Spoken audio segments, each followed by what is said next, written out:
Morning and welcome to another episode of Sippin' Sports. Morning if you're joining us, if it's snowing where you're at. We are pre-recording this on Friday night. Our boy KJ McCoy might be on a street near you, so stay tuned. He might be helping you out. But we are pre-recording this tonight on a Saturday night for you guys, bringing you some sports talk. So if any wild trades happen Saturday night into Friday evening, or you guys get what I'm saying, apologies. Anyways, we got a ton to talk about for you. Our second show ever. Super excited for this. There's a lot of buzz going on. It was a big week in Philly sports. Starting off with some bullshit, in my opinion.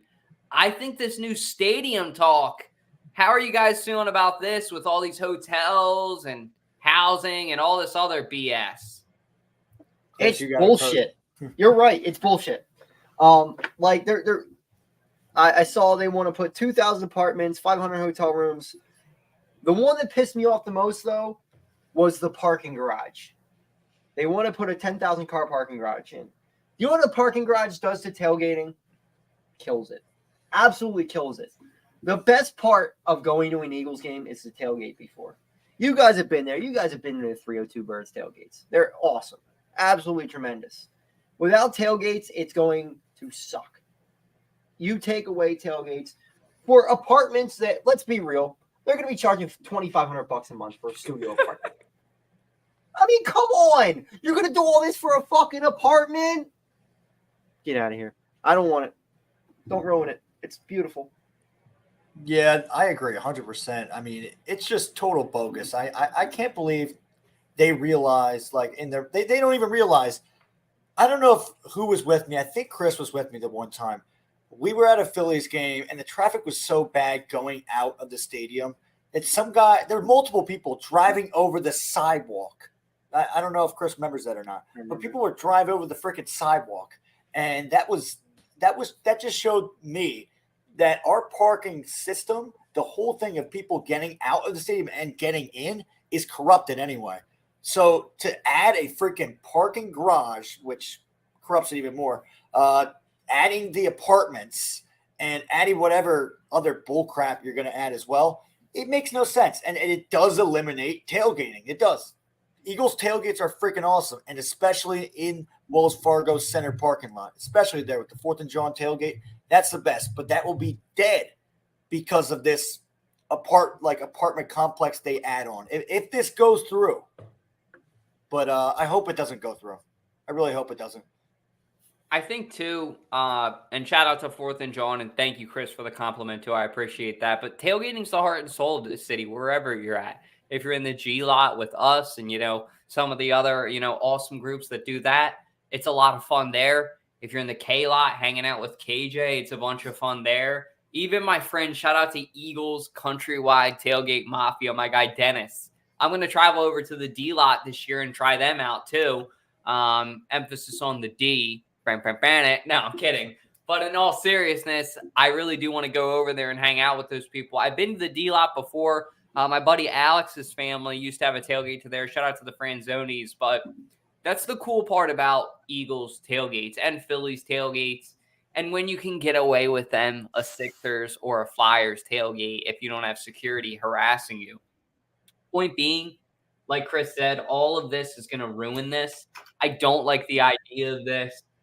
It's just going to make it a cluster to get in and out of there. Because if you had a hotel and restaurants, the parking garage is great. But what people forget is a parking garage at best, you're probably going to have 3 or 4 lanes to get out of. It's going to be $100. And of course, you got fucking Comcast leading the charge on this. They're, money hungry. The money grab. Talking about a 500,000 square foot office space. So you're going to have people that are coming in and out of work now for Phillies games, Eagles games. Well, not Eagles games, I'm sorry, but Sixers games and Flyers games because they also fall on regular days of the week. And you're going to have a new 5,500 seat arena. Where is that going to go? And what team is that going to hold? Because that's going to be an amateur league team, I would think, with 55. I heard that's a concert venue. Huh? Yeah, it might be I a heard it's concert going to be a venue. concert venue. It's not going to be the Union. It's not going to be. It's not going to be Oh, full okay. So I Union. guess if they're Union's no planning way. on really maximizing the Wells Fargo Center for sports, then and making some kind of a concert venue, family apartments, that'll be good. Those people don't need to park for the game. But then you have like the Yeah, but if they're hotels, parking that parking fine. garage, Yeah, but my biggest thing is like the only way I'm going to probably end up going to a game in the future is if I get a hotel. And that's going to be like a $400 experience all in all. Yeah. And for me, it's not worth that. It's not going to be worth it. The tailgating is going to be done, and it's going to be something that we're going to tell our kids about like a legend. And that sucks. Yeah. It's like the stories we hear about from our dads about the Veteran Stadium, about them having a jail underneath the stadium. I mean, those are the stories that I heard from my dad. And, I mean, unfortunately, we didn't really get to experience the whole Veteran Stadium kind of experience. I mean, I was young, and I don't really remember it. I was like 2, and apparently I went, but I don't remember, obviously, because I was 2. But I think it kind of reminds me of if they do have like an apartment kind of feel. I went to the National Stadium last year, and I literally remember watching people with binoculars watching the baseball game, and they don't have to pay for a ticket. They literally live right there where they can watch the game, and they don't have to step foot in the stadium because they can just look through the binoculars. So that's a crazy thing we might see in the future of somewhat. I don't know if it's going to be facing Citizens Bank Park or if it's going to be facing the link, but you could be able to view a game. You really could be able to do it.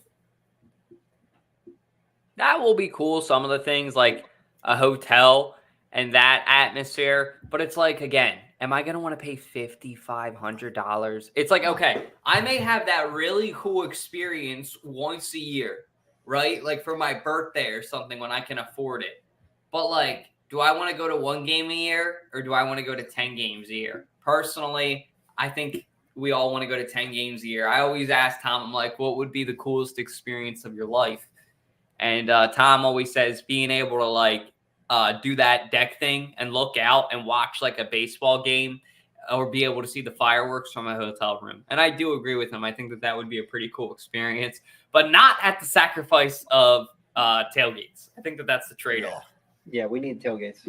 I think you're going to have some people protesting for sure with the white picket signs and whatever like that. You're going to see that for sure. Angry mobs everywhere. This is all ruse to try to get the Sixers to stay there. Yeah, exactly. Which probably will. Well, if they not make happen. that, then I honestly do want the Sixers to move. Then I'd rather this. Yeah, exactly. I'd rather the Sixers move than.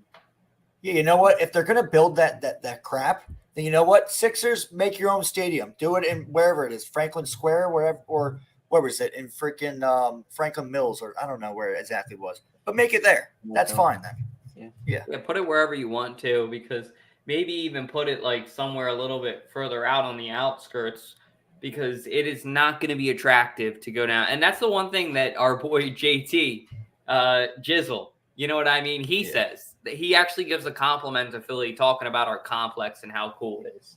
And that's pretty cool to hear. So don't screw up a good thing, Philly.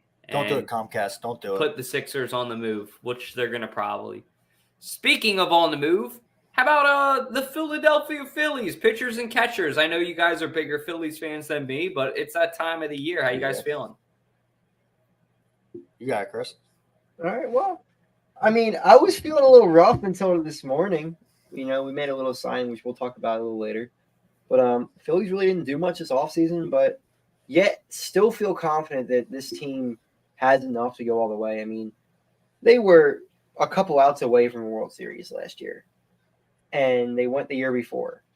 They're still the same team. If they get hot at the right time and stay hot, they're going to the World Series, and they could win it. I mean, they still have all the talent in the world. We saw how this offense goes, and the pitchers are still fine.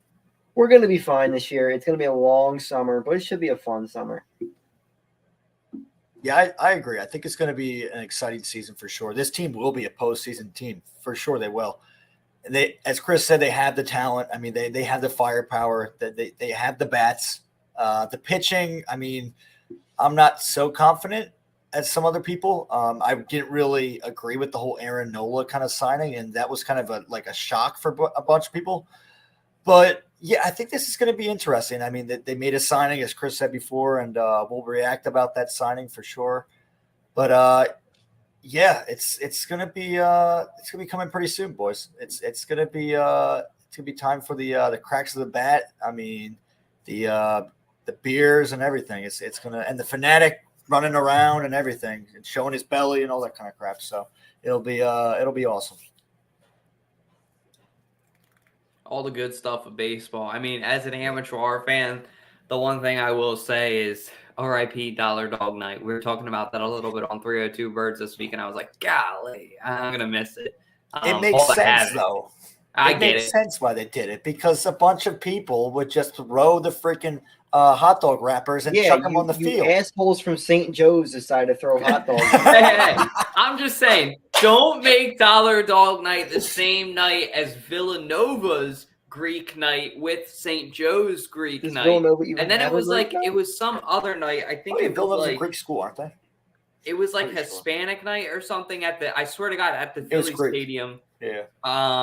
It was Greek night, which was for the fraternities and sororities. Yeah. And then it was also like Hispanic night or something for the Phillies. So there were two events that night, but like the tailgate went nuts. It was crazy. And I remember going in the stadium and seeing people throw dollar dogs. And I just like looked at Tom and I was like, is this normal? And he's like, nope. And he had like 8 dogs, but RIP Dollar Dog Night. I mean, I'm going to miss to see that. But hey, a big signing today. Why don't you guys touch on that a little bit? Yeah, the Phillies signed Whit Merrifield today. It sounds like a huge signing, but he's a bench piece. He's a utility man. He can play. He's been mostly a second baseman his whole career, but he also plays a lot of outfield. So he's a guy who's going to get a couple bats there, here and there. And he's a really good defender. He was actually an all-star last year. It was a 1-year, $8 million deal. And it's kind of just like a depth piece, You don't have idiots out there like Jake Cave anymore. You got Whit Merrifield, who is a known winner. And it's a good move. It's not the slam dunk that everybody wanted, but, he cost $8 million. It's not a ton. Yeah, he's no Cody Bellinger. He's not a big signing, but, I mean, he does give you some depth for this team for sure. We need it. And especially if somebody goes down, I mean, you could just call his name out and he'll go around the field. I haven't really seen too many highlights of this guy, but, I mean, I'm glad that Chris isn't pissed off and literally like throwing things. I'm glad that that's not happening because then we would know that it's a bad signing. But yeah, we'll see what this guy Wick can do. We'll see what Witty boy can do. Oh, something happened to his mic. You good? I'm muted. Sorry, I didn't even realize it. But go. KJ's out here. I'm saying giving him already nicknames and shit. Whiz Wit, baby. Whiz Wit. Witty boy. Yeah, cheese wit. Whiz Wit. Whiz Wit. There you go. That's a good one. Yeah. That's a good jersey. Too bad Fanatics would fuck it up. Uh-oh. Oh, my God. We call him Wit Willie. You call him Wit Willie. I don't know if we had that set up in this, but we can talk about it. We don't have a prompt for it, but yeah, touch on it. Those jerseys are awful. Like, people were saying, oh, this is a Temu jersey. No, my jerseys from the illegal websites, they're much better than the shit they had here. So if you guys haven't seen the pictures yet, the nameplate on the back of the jersey is like super small now. Where before it was like just a normal size. It looked clean. Now it looks like a little iron on. It looks terrible. And everybody's complaining about it. And they might actually have to do something about it because it's really bad. And it's a bad look for Fanatics. And, they're right down the street from me. I can go yell at them right now. But it's just it's really poor that they didn't even do any quality control or anything like that. Yeah, Fanatics is under some fire for sure. They're under some fire, and a lot of sports fans are not happy with them right now. Apparently, the NHL is going to be partnered by Fanatics next year. I mean, they're going to eliminate Adidas, and they're going to literally have Fanatics jerseys. And our buddy Matt Baer is not happy about that at all because he's already pissed off and he won't stop talking about in my freaking Discord about the freaking MLB jerseys. And that's what matters the most in baseball, man, yeah, the jerseys. Exactly. So I've seen a little bit of it, and it does look wonky. It really does. I mean, it just looks like somebody got some Elmer's glue and just like pasted the letters on there and whatever. Like it just looks horrible. It really does. Yeah, and it's a company that, we as Philadelphians would really want to support because it's a local company to us. It started in Philadelphia. Michael Rubin's a Philadelphia guy, but they constantly fuck up. And I was partnered by Fanatics at one point, and I still can't get any of my stuff on time that I get from there. Like, you'd think I might get a little bit of special treatment because, they sponsored me, but it still took over a month and a half to get stuff to my house, where if I order stuff off one of the Chinese website, A, it gets here in a month, and B, it's a quarter of the price, and it's just the same quality. So I really just don't like Fanatics at this point. Yeah, I think it's better too, in my opinion, the jerseys from China, because they're stitched. Like, that's the thing. You get what you want with the jerseys right now from Fanatics. They're not straight. They're too straight. You know what I mean? The nameplate's going to be fucked up no matter what. If it's supposed to be curved, it's going to be straight. If it's supposed to be straight, it's going to be curved. They just find a way to fuck up a last name with it. And then I've seen that they put the numbers way too low. I mean, I wonder if actually it's going to be a, how do I put it? A class action lawsuit maybe, or if there's going to be some kind of a return for fans. Like, if all these people are actually going to be able to say, hey, like, this is not what was advertised as a fan for my jersey this year. Like, this looks like dog shit. You got the people, I know some people this year with the Kelly Green jerseys were getting like messed up Kelly Green jerseys. The numbers were crooked. I saw that a lot. And it just seems like the quality's going down.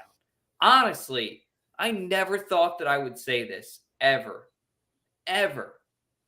And like, how is Fanatics also getting a Nike jersey? That didn't make any sense to me how that all worked. Point being, bring back Reebok. Bring back Reebok. I would love to see it for the NFL at least. MLB, I don't know. You got to give it to somebody that's going to stick. Majestic was pretty good. Adidas might be a good suggestion too. Majestic's probably the best. Majestic was good for a baseball company. Yeah. Under Armour actually had the jerseys. They had the jersey bid, and then somehow they dropped out, and that's when Nike got it.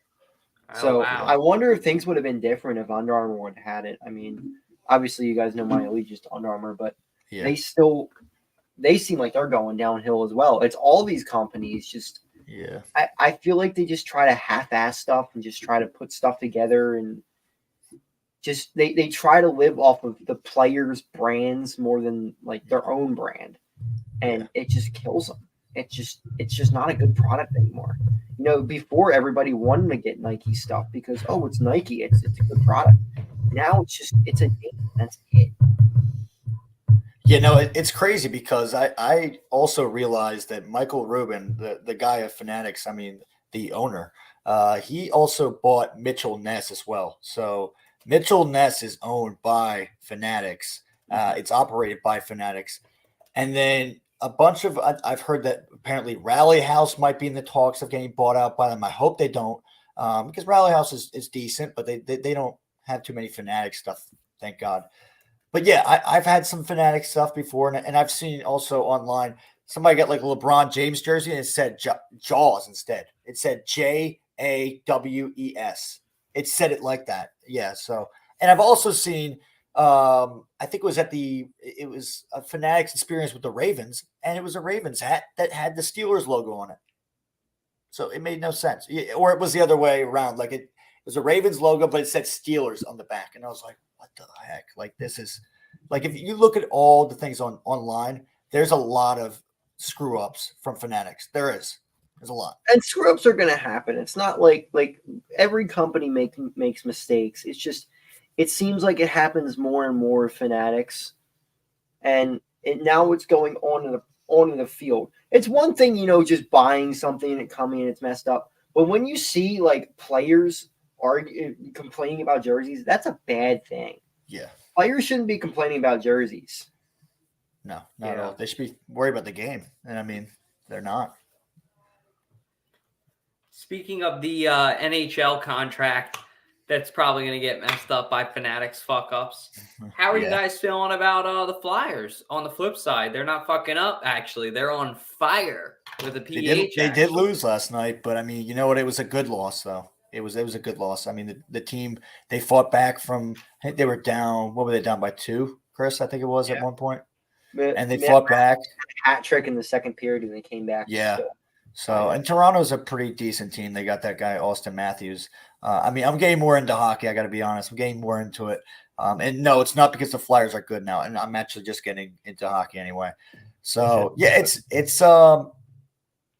hey, I saw that look. I'm totally getting into hockey now just because the Flyers are good. And I'm not ashamed to admit it. Yeah, me too. I mean, okay. All right. Just own it. Own it. Okay, you know what? I'm sorry. Okay. Maybe I'm bandwagoning. You're a casual fan. It's fine. I'm with you, dude. It's fun. Yeah. I'm having a good time watching it. You and I, hey, I'll stand with you. We're, public enemies. I'm right there with you, man. Yeah. I'm just saying. And me and Chris were just at the game recently when they played the Coyotes, and that was they were down. What was it? They were down 2-0 at one point, or was it 1-0 at first, Chris? 2-1. They were 1-0. It was 1-0, and we just they lost the lead a couple times though. Yeah, they lost the lead a couple times, but then I mean, what was it? They had that first the penalty shot that was crazy. I mean, it was the penalty shot that was crazy.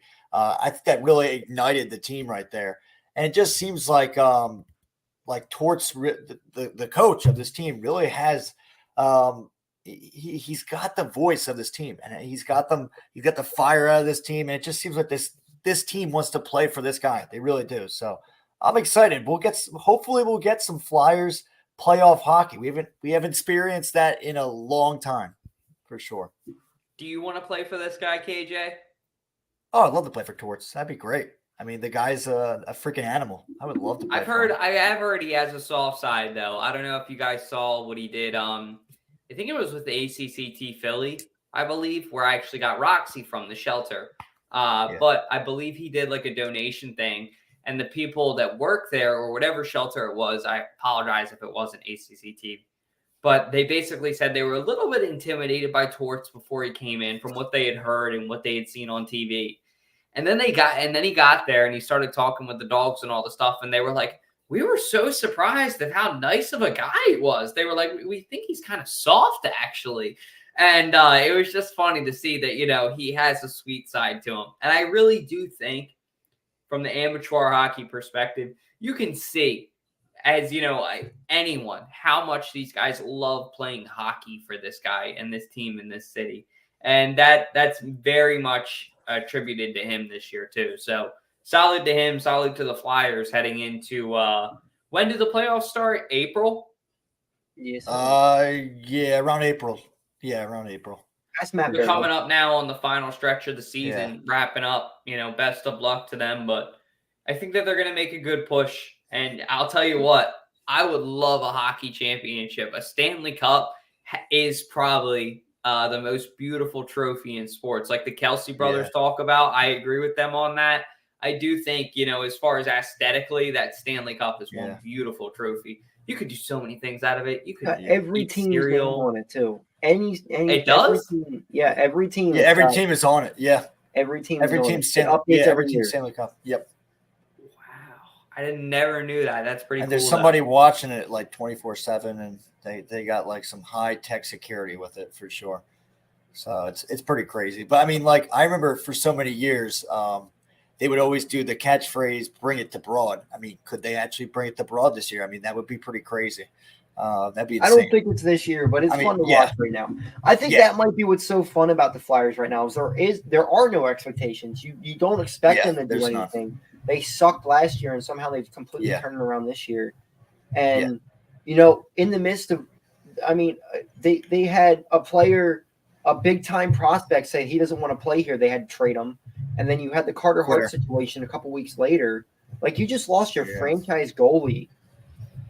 Yeah. And they're still winning games. That's impressive.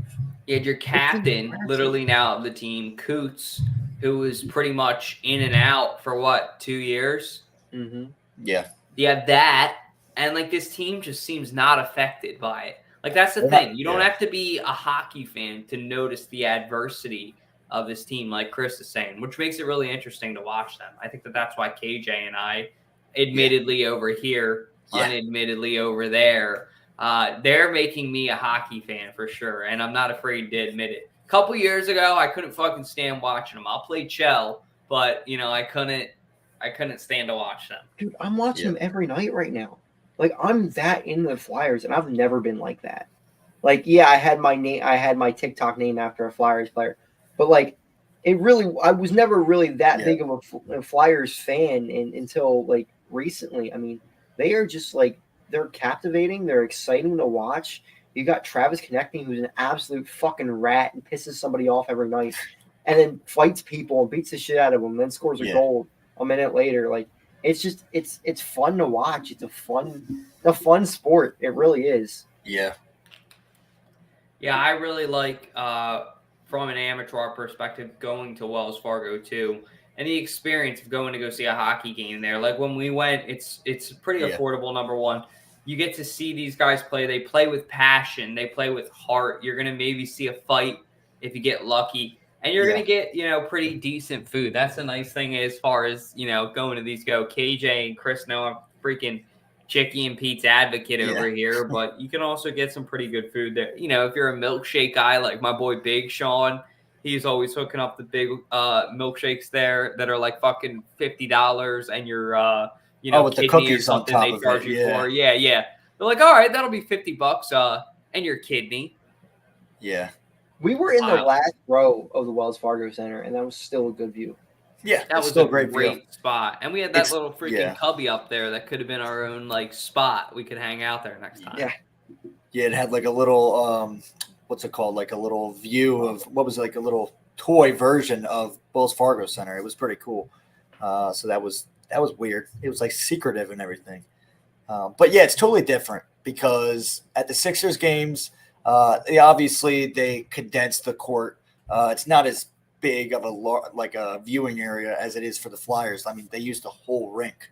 So with the Sixers, it's clearly a hockey arena. It's a hockey arena, and I think that's where, if the Sixers do get their own stadium, you'll see a difference. Like you'll realize, okay, yeah, this is a basketball stadium, not a hockey stadium. Mm-hmm. So you'll realize that for sure. Pivoting now a little bit to the Eagles. We got some tough decisions to make for our guys, a little bit of stay or go. There's a lot of guys that could be here next year, could not be. I'll start off with one guy, and we can kind of run through the list. If one of you guys want to pull up the list, I'll start with one right off the top of the dome, Fletcher Cox. You're hearing the rumors about him potentially going to Pittsburgh, and potentially that he's saying it. That he likes the idea of it. Yes, it's a real report. I'll send it to you, KJ. But he's saying that he would like to go play with Cam Hayward on his podcast. He thinks that, he respects Cam Hayward. He likes his play style. So I think if it doesn't work out with Howie and the Eagles, I think there's a very good shot that Fletcher Cox is going to be in black and yellow next year. And look, think about it logistically. He's not going to make any different money. He's staying within the state of Pennsylvania. So he's going to do the same thing that, what's his name, did a couple years ago. I think it was Isaac Samalu when he went to the Steelers. All right, cool. Yeah. You don't change how much you make. You stay in the same tax bracket. I think it would be an interesting move. And for the Eagles, when you think about what they've done too, we've drafted 2 defensive tackles back-to-back years. So at some point, how much cap are you going to let Fletcher Cox take up when you have 2 guys that should be able to hypothetically play at his level? Howie kind of fucked himself on that one, in my opinion, drafting 2 defensive tackles. I thought that they should have taken Kyle Hamilton the year before. I was saying it in the moment. I wanted a safety. That would have been a wise investment. He was right there. And we took Jordan Davis. And Jordan Davis, maybe I'll be wrong, but right now I love having Jalen Carter on the team, but Jordan Davis hasn't really done shit. And guess what? You could have Kyle Hamilton, Fletcher Cox, and Jalen Carter. That sounds like a pretty good fucking combo to me, in my opinion. Yeah, you still have the Georgia Bulldog kind of effect. You still have it. There's enough Georgia Bulldogs there that you can still call it the Philadelphia Bulldogs still can call it that. Yeah, I don't think Fletcher Cox is going anywhere. If you guys heard his comments after the Super Bowl, he was going at Deebo Samuel. That guy's a Philadelphia Eagle through and through. He may not be back. If he's not coming back to the Eagles, he's retiring. I think he's coming back. I really think he's got one more year left in him. And I want him back. If he's going to shit talk Deebo like that, bring him the fuck back. Yeah. Absolutely. You think he's going to take a pay cut? I don't know if he'll take a pay cut, but because you can't tie up that much money in him too. Like that's the thing. Numbnuts fucking drafted 2 defensive tackles, unfortunately. Productive is the prop. Like he's still a productive player. He's still a veteran leader that they need on this defense still. So it's him or BG. They're not going to keep both. Him and BG. I think they keep both. If they both want to come back, they will? keep coming back. As long as they're productive, keep coming back. Yeah, and I think the way that Fletch played this year, he played pretty decently. I think he had some vengeance, especially he kind of went through the same situation as Darius Slay did, where the team was going to release him, and then they worked out a deal, obviously, and they backed out of releasing him, and then they re-signed him to a 1-year deal or whatever it was. 8 years now. I don't think he's going. I think he's tested his market twice now. I think he knows he's either staying in Philadelphia or he's retiring. I do think he's going to stay for 1 more year. I think this will be his farewell tour, and I think he will stay for 1 more year. I do. His final swan dance, as they say, right? Yeah. All right. So our next guy on the list here is a running back, DeAndre Swift. My thoughts are, hey, if you can get him back on a cheaper deal, bring him back. But I've always been in the thought of it doesn't make sense to pay running backs. You can find running backs pretty easily, especially with the Eagles' offensive line. I think he can find another running back. If he wants to come here on a cheaper deal, bring him back. But I think DeAndre Swift wants to get paid. So I don't think that DeAndre Swift is coming back. It's not that I don't want him back. I just don't think he's going to be back. I think he's going to stay. I think he will stay. And here's the reason why. He's from Philly, went to St. Joe's Prep. I think he will take some bit of a pay cut. I do. I think he will because he wants to stay at home. But if he does go, I think the reason is because he doesn't trust in the coaching and he doesn't trust in what was happening this season. Because we remember he was doing great in the beginning of the season. He had some great games against the Vikings, the Buccaneers, and I'm trying to think of some other teams we played where he went off. But he was good for 5 straight weeks, and then we just stopped giving him the ball. And that was just a real head scratcher for sure. But I would love to see him come back. I got to meet him last year. Nice guy. And I'm the same height as him too, so it's pretty cool. But yeah, I hope he stays here. And if he's watching, stay, please. We want you back, DeAndre Swift. You're the only Swift we like here in Philadelphia. Come back at a discount, please. Yeah. I'm with KJ. I'll say stay. I think he wants to stay at home. I don't know about the pay cut thing, but I think he reminds me of the kind of relationship that Howie had with Carson Wentz, where it's I have a fat head of him in my office. I think that Howie probably really likes DeAndre Swift and wants to keep him being a Philly guy. So I think that they'll find a way to make him stay. Yeah, I hope so too. We'll see if the money works out. Next guy on the list is Quez Watkins. I'm going to straight out say it right now. Get him the fuck out. Goodbye. Yeah. Yeah, go. Yeah. All right. Yeah, there's not much to say about Quez. Bring in Tyler Boyd for him is what I will say. I've heard rumors about that. That would be great. We got a couple more. We got a couple more names here. Guard Opeta. I think he's whatever. Goodbye. He's a rotational kind of guy. I would say goes fine. Nicholas Morrow was absolutely garbage. Goodbye. Please go. Get out of here. Zach Cunningham. Again, any of these linebackers. Zach Cunningham may be okay. We may be able to keep him. Maybe. I would rather keep him more than Morrow. Morrow can just leave. Please get out of here. Shaq Leonard, goodbye. You gave up. Yeah. Bradley Roby, again, another guy, gave up. Goodbye. Zacchaeus. I actually wouldn't mind Zacchaeus being back. I don't think he's the wide receiver 3 But he's a solid number 4. He's a good special teams guy. I think keeping him around would be okay if he came back another year. Yeah, I like Zacchaeus a lot. I actually do, and I don't think they really used him enough, or they didn't really utilize him properly.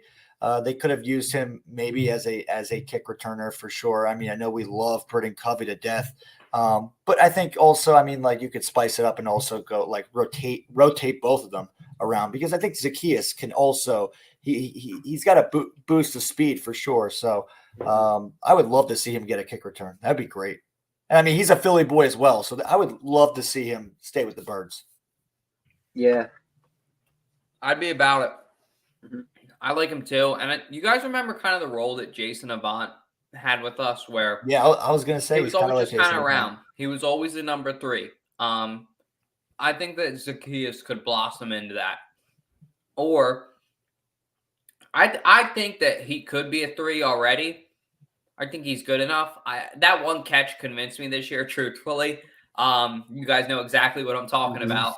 But I hear Chris's point. So who knows? Knowing Howie, maybe he says, fuck it, goes out and gets Tyler Boyd. And then if Zacchaeus spends a year at wide receiver 4, and then we all know you're not going to keep Devontae Smith, A.J. Brown, and Tyler Boyd on a team for 2 years in a row. That's not going to happen. That's my biggest thing with Tyler Boyd. Yeah. Is you bring Tyler Boyd in here, he's going to want targets. So I don't think they're really going to have a shot at Tyler Boyd because he's going to want to be a wide receiver 2 or wide receiver 1 somewhere. Yeah. He's just not going to be that here. It's not going to happen. Yeah, he could easily do it somewhere else for sure. Like places like I'd probably say like the Giants or trying to think where else, but throw shade at our Giants fans out here. Yeah, sorry, Giants fans, but yeah, probably like the Giants. He could be a wide receiver 1. All right, next guy we got on the list is a Philly favorite. He's been here for a while. He's a giant killer, Boston Scott. I think you bring him back again. Why not? I mean, he really didn't get used that much this year, but he's going to be like a vet minimum type guy. He's a good vibes guy. He's a good return man. Bring him back. Why not? I think I can see the team moving on from Boston Scott, and I would like to keep him, but I don't know why, but I see the team moving on from him, and I don't know why it is, but I see them try and go for another kind of running back, maybe like a guy who's like more of like a bulldozer kind of running back, somebody who's taller. Obviously, I know he's like Rashad Penny, who's also a free agent. Well, we'll get to Rashad Penny in a little bit. Goodbye. Yeah, we'll get back. We'll get into him a little bit. Derrick Henry. No, I don't know about that. I don't know if we'll get there. I'll tell you guys this right now. How he's infatuated. If they're not bringing back DeAndre Swift, they're not going to spend big money on running back. That's a very good point. They're like, I know it would be awesome to get a guy like Saquon Barkley, Josh Jacobs. Who else was big? There's a couple names get thrown out there. I just don't think they're spending money on a running back if it's not Swift. Could you see them getting Saquon? No. I'd love Saquon, but I can't see it happening. Yeah, I don't think so either. That wouldn't make any sense either. Yeah, I don't think for them to spend money. Oh, I think it makes a ton of sense, depending on the money. I don't think. Yeah, I think he's going to want top tier money.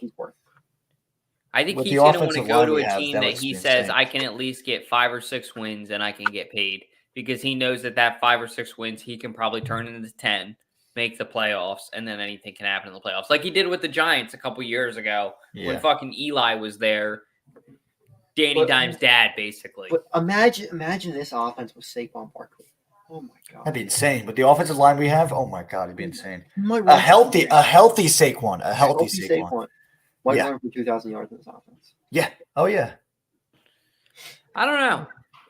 The Eagles are looked at for it, and Howie is infatuated with running backs. We know he loves them. He loves like those, big dynamic positions, and it's not that he wants to spend money on it. I think moreover he gets creative. He finds a way to bring those guys in. So I wouldn't be shocked if he does something like that. I think that may be the most impressive thing with Howie Roseman. And you look at the running back position, they've always gotten really good production out of the running back position without spending a ton of money.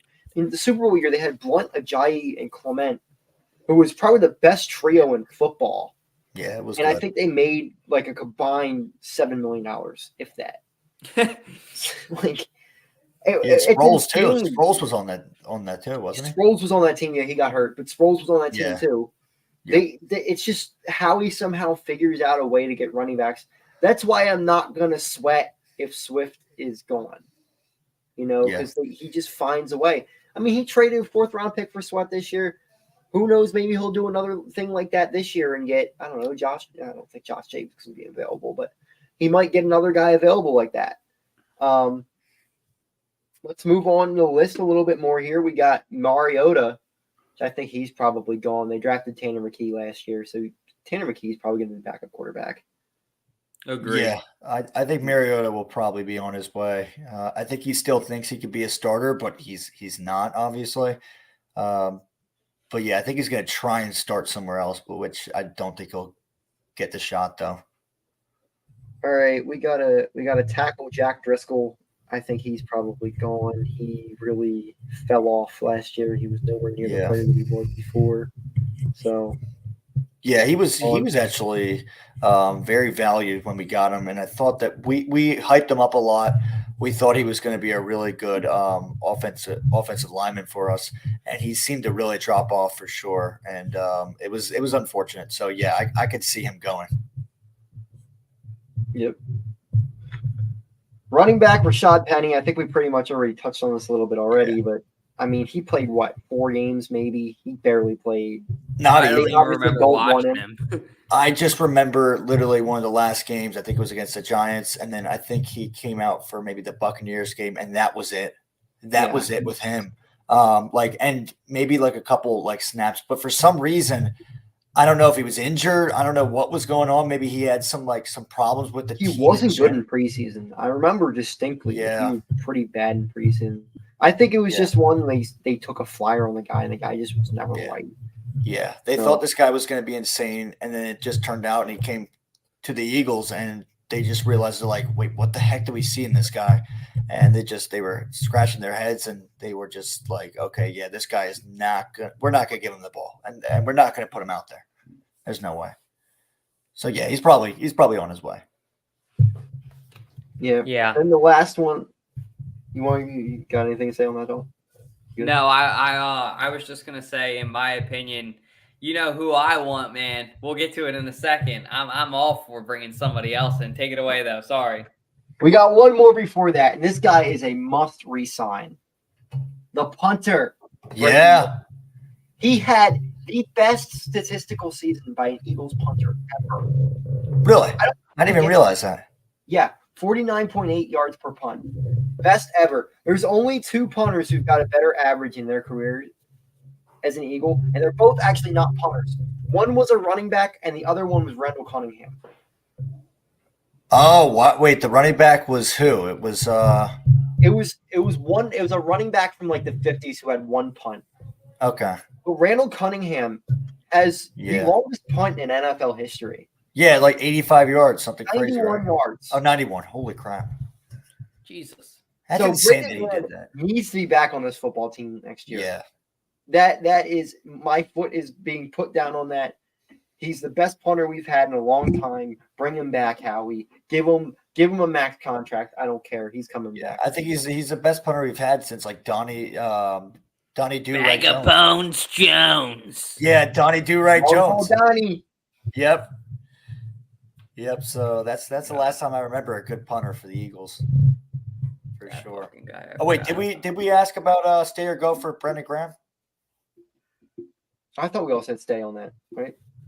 Yeah, we all said basically. We basically touched on it a little bit. Yeah. So we should be fine.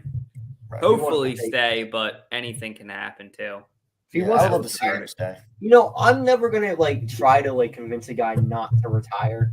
No, because if they feel like they're done and they want to go spend time with their family, especially a guy like Brandon Graham who's dedicated his heart and soul to some years. Same with Jason Kelsey. I mean, all the people that are literally crawling and they're getting on their knees for Jason Kelsey and begging, please come back, please shut up. Because let the man have a life. If he wants to go announce or whatever, if he wants to go have time with his kids, let him have time with his kids. Just knock it off. Absolutely. Yeah. And last but not least, on to our final topic of the night, Eddie Jackson. He's out there. He played with Vic Fangio. Some people are talking about it. I personally have a little knack for bringing in older safeties. I'll get to why in a second. But Chris is personally not about it. Tell us why, Chris. All right, so I'm going to list off 10 guys for you. Right? We got Jordan Fuller, Cam Curl, Antoine Winfield Jr., McKinney, Chauncey Gardner-Johnson, Kyle Duggar, Jordan Whitehead, Geno Stone, Jeremy Chin, and Deshaun Elliott. 10 guys. 10 guys that are 26 years old or younger. Eddie Jackson is 30 years old, declining. He looks like James Bradbury out there. He can't tackle and he can't cover. We have one of those guys already. He's on the roster. His name is Kevin Byard, who we all want to cut anyway. So I don't see why old Eddie Jackson makes any sense at all. I know he's a big name, and I know that's what Dalton loves. Dalton loves the big name.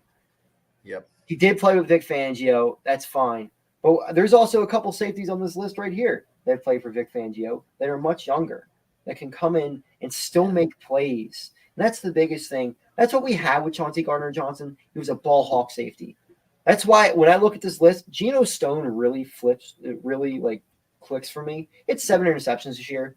I think Geno Stone, you could put him in this defense and it would be a big game changer. And he's not going to be a huge deal like, Antoine Winfield Jr., who's going to get just max money. Yeah, I think the Buccaneers are probably going to sign Winfield. I mean, they're very happy with that guy. There's no way they're getting rid of him. There's just no way. Eddie Jackson, I agree with Chris. I mean, if you get cut by the Bears, I mean, that's a problem for sure.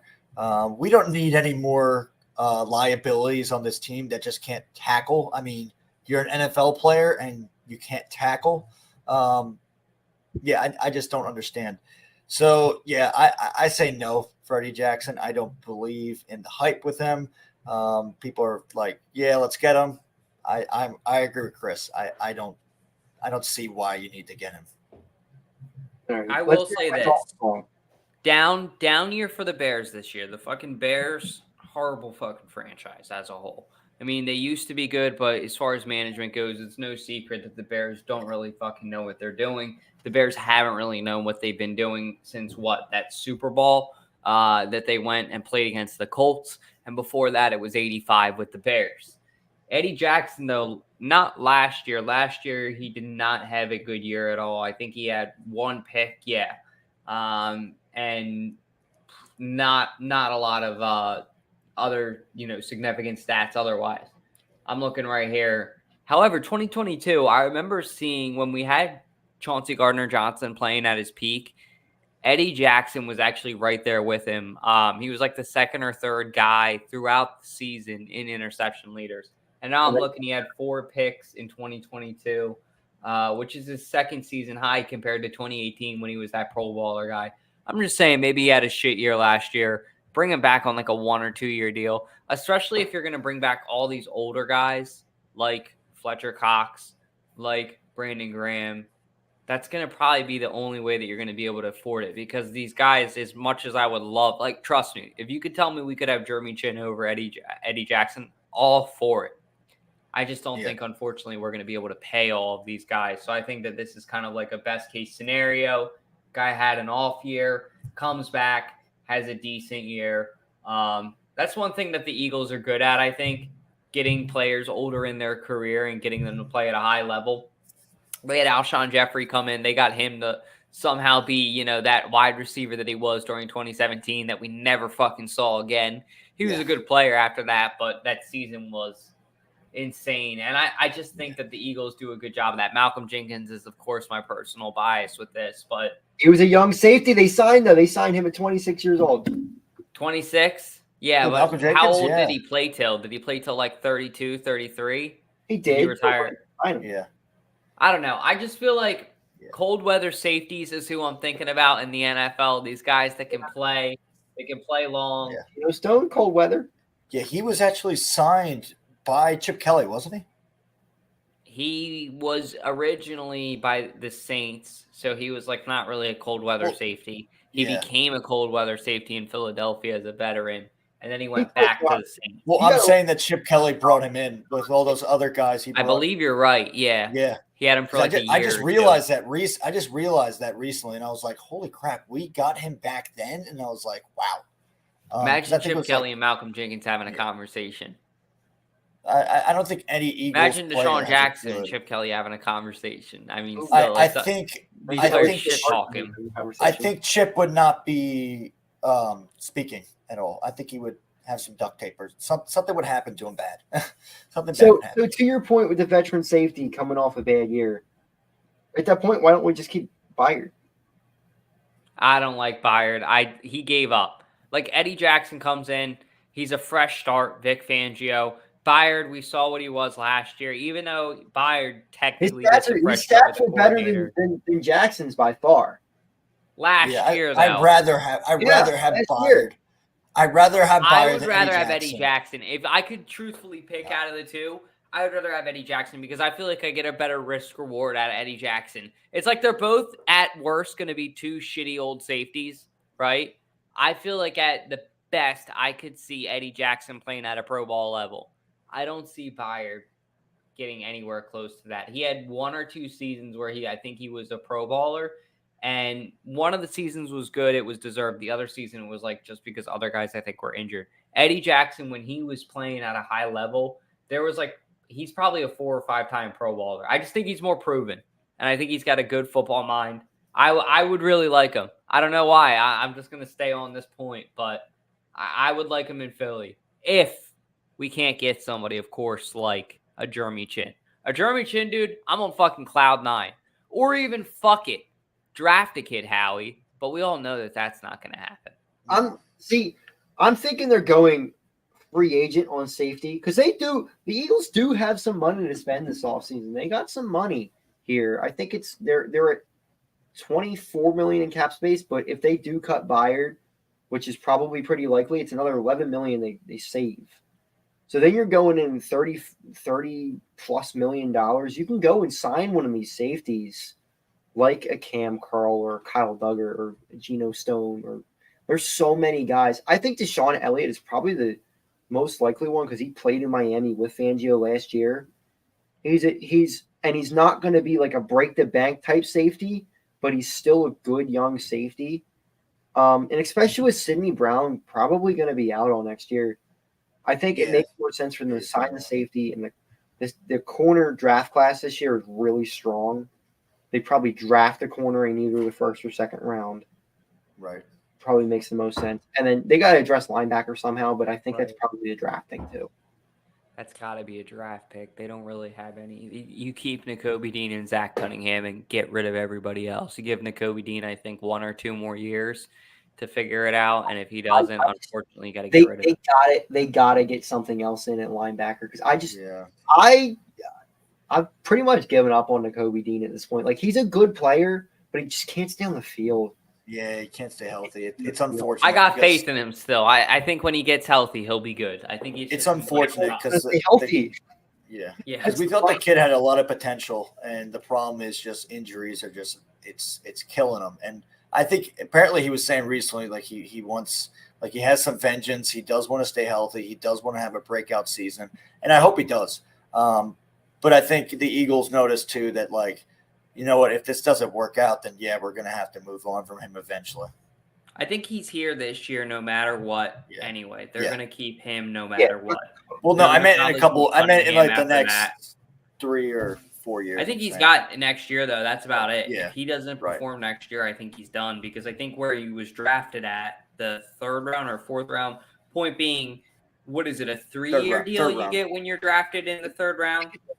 4? Yeah, or a 4? Yeah, third round. Yeah, he was drafted 3rd round. But yeah, I think he's done in a year or 2 anyway. You're right, Chris. I think it's a 4-year deal, so he has 2 years left then. Yeah, this is a prove-it year for him for sure. Yeah, he's got to prove it. And that defense did play a lot better when he was in there before he got hurt. Yeah, it did. Yeah, it did because he was playing. Player. He played the Buffalo Bills game, correct? He played the Bills game. I think you're right. Yeah.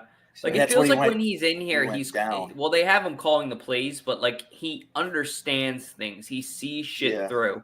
And I think that Yeah. that's why as fans we really like him as a linebacker. I'm of course got my fingers crossed for Trotter Jr. over here. That'd But be that's awesome. a story That'd be awesome. for another day. That's Trotter- pretty much all we got on tonight's show for you guys, as I should say, this morning's show, really, as you guys are watching it on Saturday morning. Yeah, and I'll be Feels plowing weird probably. saying that So where it's dark in here. plowing snow. Yeah, stay tuned for KJ. If anybody needs any help, give him a call. He'll dig you out. Yeah, or I'll try to.